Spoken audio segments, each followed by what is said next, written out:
Hello, everybody, and welcome back to The Scoop on K-State, a show about the K-State journey to become a next-gen land-grant university, featuring insights and stories from Wildcats leading the way.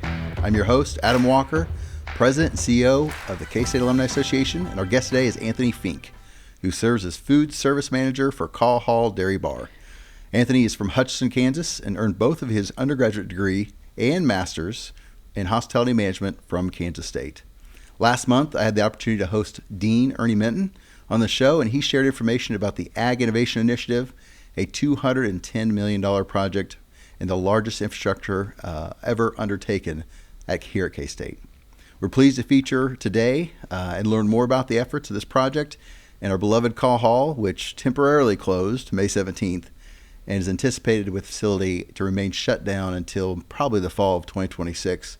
However, the reopening date has not been set yet. So with that, welcome, Anthony. I'm excited to learn about Call Hall, the history, and then what's next. Yes, sir. So tell us a little bit about yourself and whatnot. Yeah, for sure. Thank you for having me, at least. I appreciate that, the opportunity here. I come from Hutchinson, Kansas. I grew up there and moved up here in 2013 for school. Started my undergraduate then.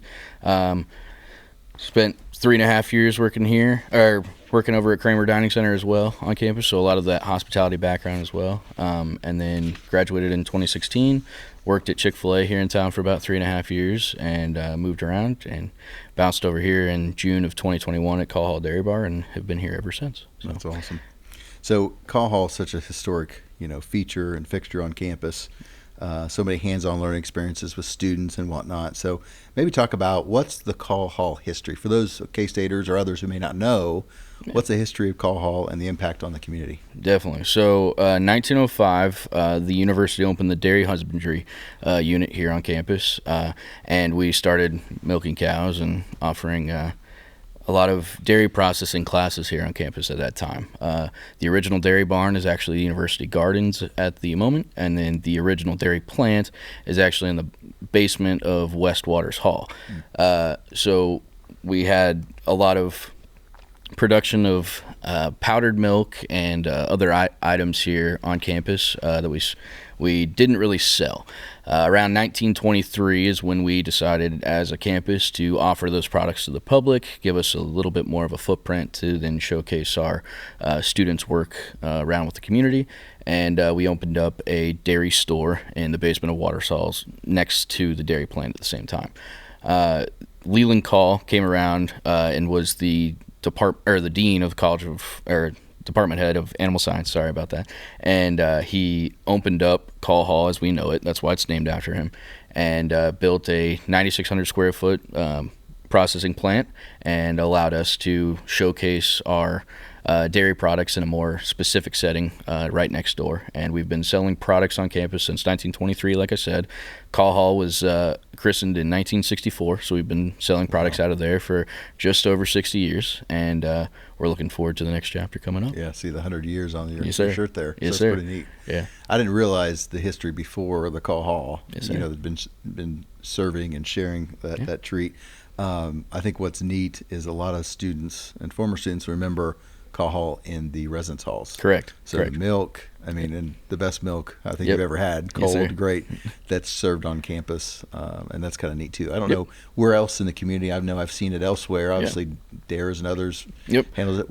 What's kind of the outreach? How far does that go, or typically? So currently, right now, milk-wise, the outreach is the dining residence halls as well as some Greek houses on campus as well, and then. Ice cream wise, we do sell the 1.5 quarts grounds to Dares on a regular basis. They hold on what we have extra, and that grand term. But in terms of outreach beyond that, we're staying afloat and getting everything out of just the original dairy bar. enough business just in Call Hall alone. Correct. Correct. Yeah, and I noticed I did frequent Dares a couple times, and no ice cream left. No, so not the at this secret was point. out. Yep, it goes pretty quick. Yep. So at the new project, let's talk about the Ag Innovation Project. What's sure. this mean for Call Hall, the future, and maybe how this can expand for Call Hall? Definitely. Yeah. So the best part about the Ag Innovation Project is it's not just about Call Hall either. We're really trying to dive into the specifics of what's best for students. And our new dairy processing professor, Dr. Ahmed, is really set in his ways in terms of trying to build this kind of student-focused plant as well, because ultimately the plant is the main driver of our products, right? If we don't have a plant, we don't have call hall. So, which is kind of why we can't have call hall while that's being redone. Correct. Yep. The plant is the main concern. Because I've been asked that. Well, why can't they just produce ice cream? Well, correct. That's the problem. Yeah. Plants, was built in 1963. It's been operating in that capacity since then, and unfortunately, we need a update. Time for an upgrade. Yep. Yeah. New piping, new electrical, a little bit more safety conscious and more technologically advanced as well. So dairy processing in itself has obviously changed a lot over the course of the last couple decades, and it's more technology advanced. And unfortunately, with the plant that we have now, it's not technologically advanced. So that's what a lot of this project is to put more technology in there, allow the students to do more research and development, give them opportunities to kind of learn all the ins and outs of what dairy processing is now, because there's a lot of processes that we can't do in the current dairy plant.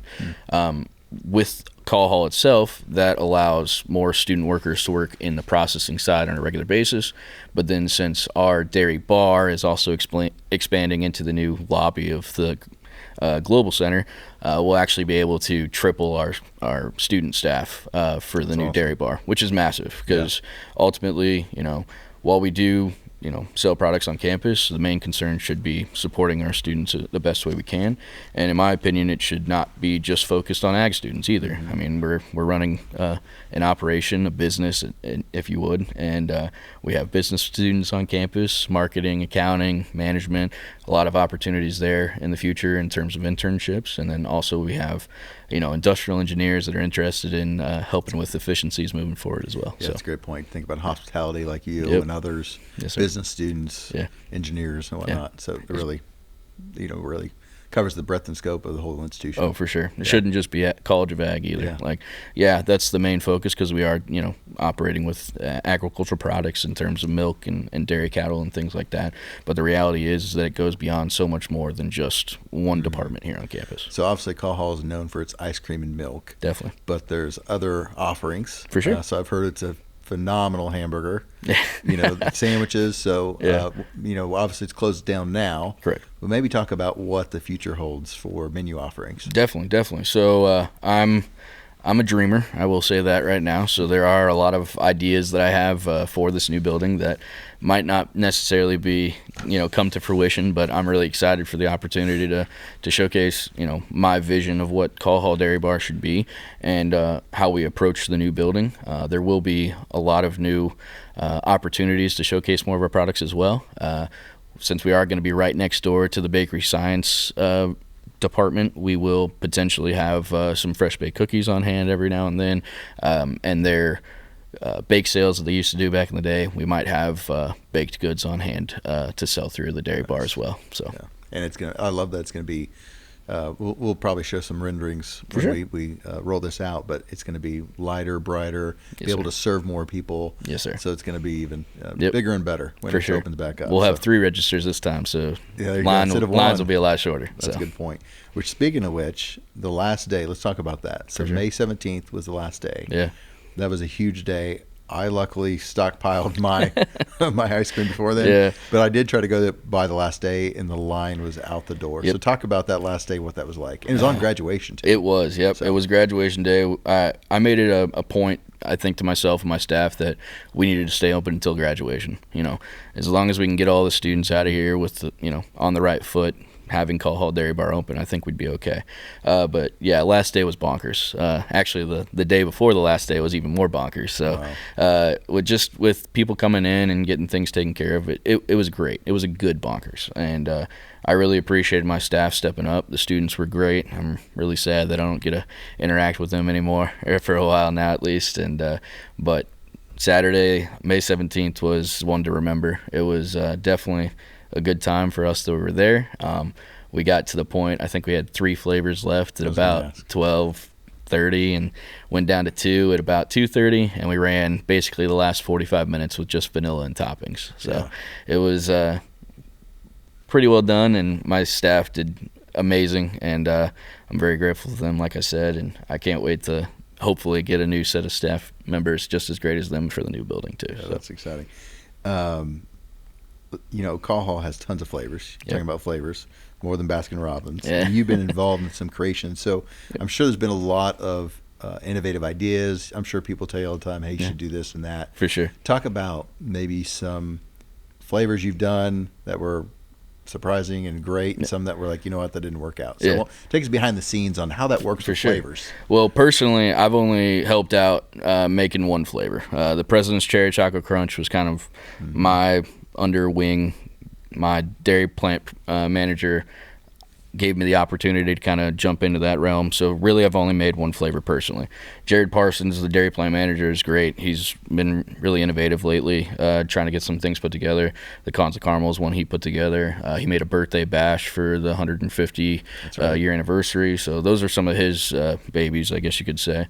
And some of those flavors, unfortunately, they cost a little bit more to make. So we only bring them out every now and then. The 16% vanilla with the higher butterfat content, that's Jared's doing. But the Cherry Chocolate Crunch is something that the university president came by and said, hey, I want a signature ice cream flavor. President's really big into cherry and chocolate, so we have those two ingredients. We put them together, and that's how we came up with the Cherry Chocolate Crunch. Basically, we took our original black cherry ice cream and our vanilla crunch ice cream, and we kind of mixed it together, added a boatload more particulates and made it a lot nicer. But lots of cherries. Yes, sir. Yeah. Yes, sir. A lot of chocolate in there as well. So President enjoyed it. We actually pitched about 3 flavors to him at that time as well. There was a cherry butter brickle version and then a cherry pie version. Basically, we had graham crackers that we put in it as well. See, I didn't know that. Yeah, those are the 3 that I kind of came up with and kind of pitched to him, and he chose one move forward. Yes, sir. He chose the Cherry Chocolate Crunch, which is great. He named it, and we've been selling it ever since. So. That's awesome. Yeah. Talk about offerings, for sure. Because I notice sometimes I'll go in there and be like, leaping lemon or something. So it's sometimes seasonal. Yes, sir. How does that work? You have obviously your standards. Yeah. The chocolate vanilla, the purple pride, of course. Yes, sir. And then seasons change. So how's that work usually? So we have 4 seasonal flavors: our peach, our peppermint, our lemon. Oh, pumpkin. Pumpkin's the 4th one. Yeah, that makes sense. But the best part about some of those seasonal flavors, though, they don't have to use all the equipment as well. So like with the lemon, for instance, it's literally just a flavoring. We don't have to use what we call the fruit feeder to add particulates into it. So it's a lot easier for us in terms of cleaning and operationally. It's a lot easier for us to make that. We were getting towards the end. We had a lot of those seasonal flavors left on hand. So we did make those seasonal flavors a little bit more often just to use up some of the product that we have on hand. But most of the time we'll make lemon right around end of March, early April, so we can get out there by mid-May. Peppermint we'll make in October. Pumpkin we'll make probably the end of August, and then the peach as well we'll make about the same time as the lemon. So that makes sense. Yeah. Well, it'll be interested to see if there's any new flavors. You got a little bit of time. Yeah. Think about it. Yeah. And go through it. So I will pitch some. It's been kind of my thing that I'm like, we need some LTOs, some limited time offerings. So we'll try it out. So we were joking right before this, what you're doing. You're not unemployed. No. So why don't you tell everybody what you're working on to help reopen? For sure. So, with an undertaking of this, it's quite large. We have to focus on a lot of the restaurant side of things. And, we don't want to make Call Hall an actual restaurant, but there are opportunities on the north side of campus here to get students food rather quickly. So I'm looking more of a grab and go menu rather than the sit down with the burgers and the fries and stuff. We'll still have that option, but my desire is to make it easily usable by all the students that walk by. If they have 5 minutes they need to get to class, they can pop in, grab something off the line real quick, and head up to class and not be late. Whereas right now with the setup we had now, it's a little bit more. You're going to be sitting around for a little bit just based on the size of the kitchen that we had. And one register. Exactly, and the 1 register. Yeah. So with the 3 registers and the full commercial kitchen, we'll be able to actually do a lot more on that front and offer the students something that would be nutritious and easily edible before their class. And non-disruptive in terms of them standing in line. So that'll be my job for the next little while, is building the menu, coming up with new recipes, producing some hopefully good items for people. And then I'd also like to, this is the one thing I am going to tell you that I'd like to do, start fried cheese curds over at the new building as well. I think it'd go over well. Yeah, limited, might be a limited amount per day or whatever while we figure out the plant side of things in terms of cheese making. But cheese curds are really easy to make in terms of, we don't have to do a lot of the extra aging and keeping them on hand and whatnot. So we might have an opportunity to sit down with the plant and come up with an idea to make that a reality. So that makes some sense. Yeah. So I'm excited. that'd be great. Anything else you want to share about Call Hall or anything else in general you think of? Bear with us. We're really excited for this new building. The dairy plant looks completely different. We saw some of the walls come down this last week. We got really good opportunities to showcase that space. The current dairy bar space will hopefully turn into a viewing area and hopefully a museum in the future. So we got a lot of good things coming down the pipeline for the dairy bar, and I'm really excited for the whole dairy operation here on campus as well. Going forward. Yeah, so. Anthony shared. I think we may be an unofficial sponsor coming soon, right? So we can talk about it. We can finally get this sponsored by Call Hall officially, which would be great. So now it's very favorite part of the podcast. Unfortunately, the President's Choice was not available, which you helped collaborate with. Correct. It's in high demand, so we got to save some for this fall. Definitely. But that probably would have been your choice, you said. Yeah, most likely, just because it's it's kind of my baby. Yep, that's your creation. It makes sense. But what did you choose for us today? We got cookies and cream today. It is a phenomenal offering that we have over at the dairy bar, and it's probably my second or third favorite that we have on hand. So it's always good. So hey, at least we got Call Hall. Definitely. It's high demand, so I know I've stockpiled some. Yep. I know others have joked about putting it on eBay and selling it. So probably we'll pretty good. Yeah. But Anthony, thanks for everything you do for K-State. Yeah. We look forward to seeing the future of Call Hall, the Ag Innovation Project, and hopefully it'll be open sooner than later. Yep. Hopefully. So, we'll just hope the construction goes as planned, and we'll open as soon as we can. So. Yeah, sounds good. Awesome. That wraps up another episode of The Scoop on K-State. Again, I'm Adam Walker, President and CEO of the K-State Alumni Association. I want to thank you for watching and listening to our show. Until next time, be sure to share this podcast with your friends and family. Select that follow button so you never miss another episode. On behalf of the K-State Alumni Association, we're proud to be your connection to campus. We value and appreciate your ongoing support and membership. If you're not currently a member, please consider joining. And of course, Anthony, go Cats. Go Cats.